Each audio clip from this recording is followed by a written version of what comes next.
So the government well and truly showed their hand this morning. Watch this. Thanks, Deputy President. I move that private senators' time not proceed today. Right, I'll just make sure everyone's happy with where we're at. Our private senators' time. To be fair, it is nice to be on the record saying we don't agree with that. Senator Duniam. President, I seek leave to move a motion relating to the consideration of the Criminal Code Amendment, Keeping Australia Safe Bill 2026 as circulated. Is leave granted? Leave is not granted. Thursdays is when private members' bills can be introduced in the Senate, so non-government business. Bridget Mackenzie tried to bring a bill in that would make it a criminal offence to bring anyone into the country as a NGO, like Save the Children and all that, and make it an offence for them to help terrorists, like the ISIS brides, to be brought back into Australia after committing terrorist offences overseas. Pretty simple. You would think that that would be, something the government would want. No, they wouldn't even listen. They wouldn't even let it be debated. Can I say, it is remarkable that we have a government, firstly, as we've just seen, that seeks to remove opposition senators' time to debate a bill that it brings forward into this place for debate, something that is in the calendar, the weekly sitting schedule. Every week it is an opportunity for non-government senators to actually give air to an issue of concern to the community. A group that we represent, they've gone and taken that away. It is something we should be allowed to debate bills of our choice in. Allowing this to occur is not an indication that government or crossbench senators want to support the legislation we're debating, but it is allowing us to have this debate. Yep, the government has shut down legitimate debate on our national security. Australians are asking for answers to these questions. Australians are seeking assurances from the government around protection of our borders and our national security, but the government are not going to play ball. They're not going to be transparent. They're not going to provide information, and they're not going to allow us today to debate this legislation, which is why we're moving this motion to suspend standing orders to allow us to debate this legislation. The opposition has had to suspend standing orders, wasting time, to try and introduce any type of debate about the government's secrecy about repatriating the ISIS brides. For 3 days now, we've had the government doing the Sergeant Schultz on the issue of ISIS brides, not able to give us a single answer to a single question we've been asking in the interests of national security, in the interests of protecting our way of life. We've been asking who issued the passports. We don't know. We asked them who carried the passports to Syria to these people. We don't know. We asked them who these people were. They don't know. We asked them when are they coming back. They don't know. They know nothing. And instead of allowing us to have an hour and 10 minutes of the day to interrogate these issues and actually get to the heart of the problems this country is facing when it comes to who comes in and under what circumstances they come in, the government refused to allow us to debate this. Can anyone tell me how that's democracy? How is any of this democratic in any way? I'm going to have to make this into a few parts. This is part one. The rest of it is just insane. I'm fucking over this. Okay, part two. Part two of how our democracy has turned to shit. We are no longer a democratic country. Senator Cash. Thank you, and I seek leave to make a statement of no more than 5 minutes. Is leave granted? 2 minutes. That's fine, 2 minutes, because it's a further silencing of democracy and it's a further silencing of the right of those in the non-government side of the chamber to actually have a bill brought forward in their private senators' time. It is the opposition's private senators' time today, and debate it. It's really, really sad that I'm actually surprised that they even gave Cash 2 minutes. This morning, colleagues, what we saw was this government have to come to the chamber and discharge a bill that would have given Australians the right to access information from them. That was funny. That was really funny. They tried to make it even more secretive in the Senate for the government, and everyone turned against them. They didn't have any support, so they had to pull the bill. That's democracy. And what are we actually now looking at? We're looking at this government has just silenced the opposition from bringing forward a bill that is fundamentally important to the national security of Australians. But we all know why. Because this government fundamentally lacks transparency, in particular when it comes to the return of the ISIS brides. And enter the bulldog in 3, 2, 1. Who these women are. They are women who fundamentally turned their back on Australia. They turned their back on Australian values, and they made a choice to go overseas and join an Islamic caliphate. A caliphate that slaughters people, a caliphate that tortures people, and this government throws its hands up and says there's nothing we can do. Well, guess what? We're calling you out on that. There is something you can do. You can actually support the bill that Senator Jonathan Duniam has brought before the chamber, a bill that would ensure that Mr Tony Beck's mate, Dr Jamal Rifi, who's currently over there facilitating the return of the ISIS brides, that is made a criminal offence. What a complete joke. This is a government that says there's nothing they can do. Well, I say you need to think a little bit more creatively and perhaps get the opposition to help you. I love it when Cash goes into full bulldog mode. She's still going. I tell you, this is an opposition, and in this portfolio led by Senator Duniam, who will always put the Australian people first. We will shut the door on ISIS brides who sought to leave this country, turn their back on the great Australian values and join a terrorist cult. Shut the door, and shame on you for denying us that time.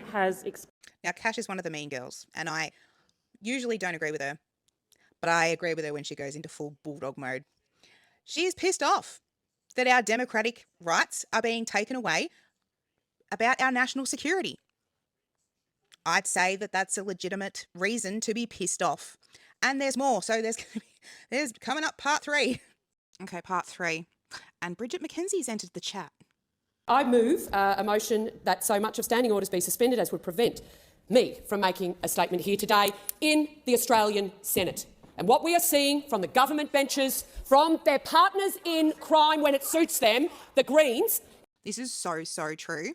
The Greens basically are the only way that the government can get anything up. So when they need support, they go to the Greens, and the Greens demand, the most ridiculous stuff. Why do you think this world is so fucking insane at the moment? This country is being basically behind closed doors run by the Greens. That's why we're all fucked up like we are. So stop voting for the freaking Greens. The carbon that they want gone from the universe is us. So keep that in mind. Is shutting down the Australian people's voice. We actually have a chamber that represents the diversity of the Australian views. The Australian Greens have a great swag of those senators, One Nation, Independents, the National Parties and the Liberal Parties. And what we've seen this week is a government so out of control of this chamber that they have shut down and silenced senators from right across the country, right across the political spectrum. And I need you guys to actually take in what that means for democracy, because we vote for our certain parties and our certain representatives, right?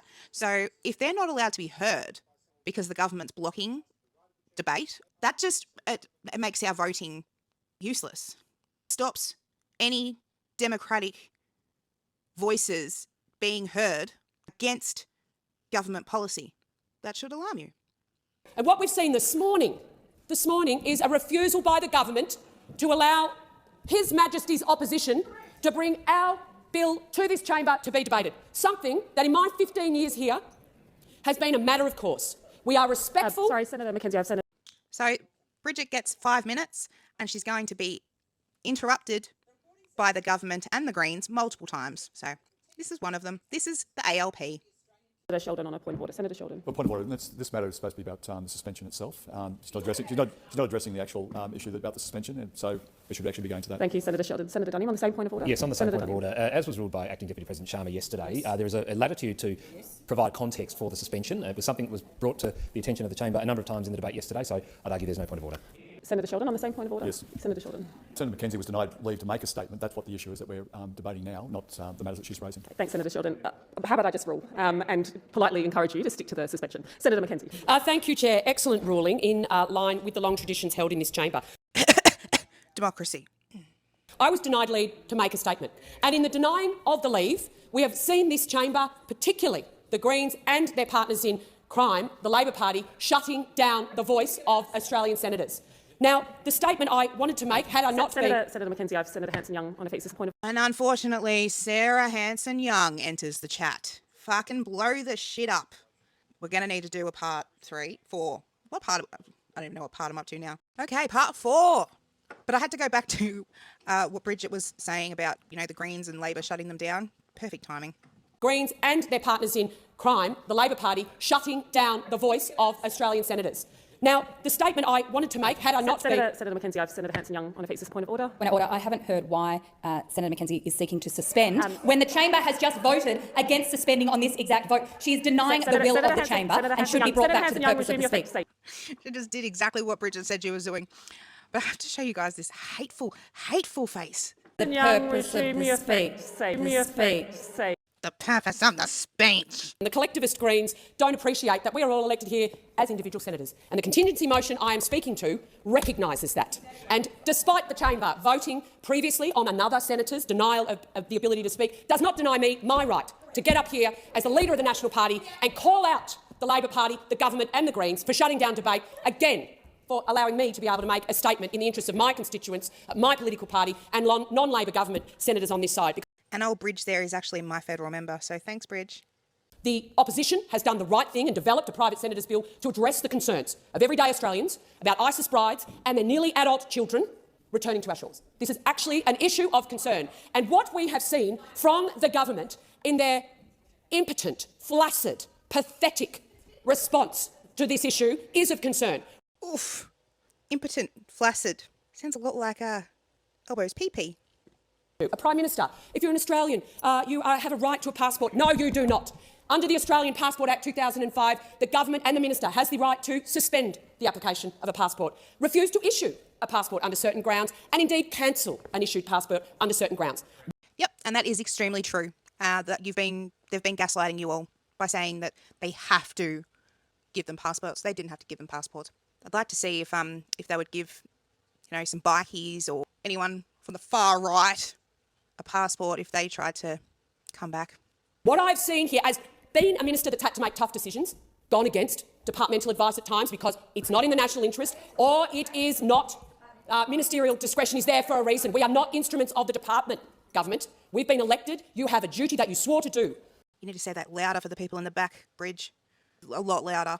Whether you made the affirmation or swore on your holy book with the Governor-General was to uphold our Constitution and to act in the national interest. Mackenzie, you do please not resume your take... feet. Senator Mackenzie. I've got to do something with this one because she's just asking for it. Resume your seat. Senator Hanson-Young on a point of order. Thank you, Chair. Again, Senator Mackenzie is seeking to debate the issue that this chamber has rejected for debate today. And in that, I would ask Senator Mackenzie, what does she say about the 14-year-old girl who is trafficked and coerced that's not a point of order. against her Senator will Hanson-Young, resume your seat. Senator Hanson. Funny how she only cares about children when they're going to get her political points.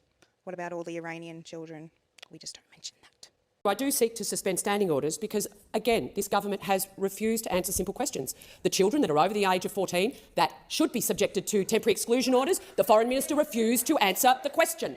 Oh, the kids that were holding human heads in photographs and actively participated in beheadings and public executions? No, they're fine. Save the children. Think of humanity. Refused to answer the question of how many passports had actually been issued to this cohort. Australians are concerned. Australians are compassionate people. Yeah, some say compassionate, some say weak. Listen to Hanson-Young in the background. But a government's responsibility is to not wait to be told what to do in a crisis by officials. It is to lead and act and use their constitutional powers and responsibilities to always act in the national interest. That's what the opposition has sought to do, and that's what we'll continue to do. And that's all she wrote, folks. That's all Bridget's allowed to say. Anyway, she ran out of time. But Cash is up next again. So there will be a part 5. Alrighty-ho! Part 5, hopefully the end of this, of how Australians do not live in a democratic country anymore. I am then entitled to jump as part of the suspension process, Senator Mackenzie, to support your right in this chamber to come in here and make a statement. And ironically, we're already at 4 minutes past 10. How's that working out for the government? We actually would have hit a hard marker at 10 past 10. Had you allowed Senator Dunny in the first place to just move his motion to bring on, as we're entitled to, a bill that we want to debate in the chamber? You may not like the topic. And just a little reminder of what that topic was, our national security and debate. Everything was shut down on it. The bill was refused from entering the chamber because we don't live in a democracy anymore. The fact that we want to put in place laws to ensure that people can't go overseas and help people who've gone to a declared area come back to Australia, criminalise that, a national security piece of legislation. Wouldn't it have just been simpler? Instead of trying to silence democracy, instead of trying to silence the ability of senators on the non-government side of the chamber to just stand up and on Thursday morning, when it is their slot, it says it's clearly on the notice paper, private senators' bills. Private senators' bills. And again, Sarah Hanson-Young of the Greens enters the chat. Snarky old piece of shit. Senator Cash is now debating the same issue that the Senate has just voted on and been very clear. So could you please bring Senator Cash back to why this suspension is more important than the last suspension you've lost? Thank you, Senator Hanson-Young. I've heard you. Senator Hanson-Young, you can be seated, thank you. I've heard your point of order. And nobody gave a shit enough to keep her mic on. Nobody cares about what you say, Sarah Hanson-Young. We're debating the debate of the debate of the debate. What we will do is I'll give the call back to Senator Cash and just remind her of the subject of the motion that's before us. Thank you, Senator Cash. Thank you. And again, with all due respect, Acting Deputy President, I'm going to review this and work out how I am not being directly relevant to the question before the chair. Senator Mackenzie moved contingent notice standing in her name to suspend. I am now supporting her right to suspend. You couldn't be more relevant if you tried, quite frankly, in my humble opinion. And shame on those on the other side for trying to silence a senator in this place. This is where we've got to, people. We have a government who literally just shut down debate on anything that they don't want to talk about. Anything. And when they're asked questions, they use word salad. They do a Kamala Harris. They do not allow democratic debate inside our government anymore. It is an absolute disgrace. And I really hope that this type of coverage opens up your eyes to what's going on in these chambers that we're not seeing because we're too busy, trying to earn a living or feed your kids or going to work. Basic human things that these people have no idea about. So this is what's going on in there. I hope that you're all as disgusted as I am.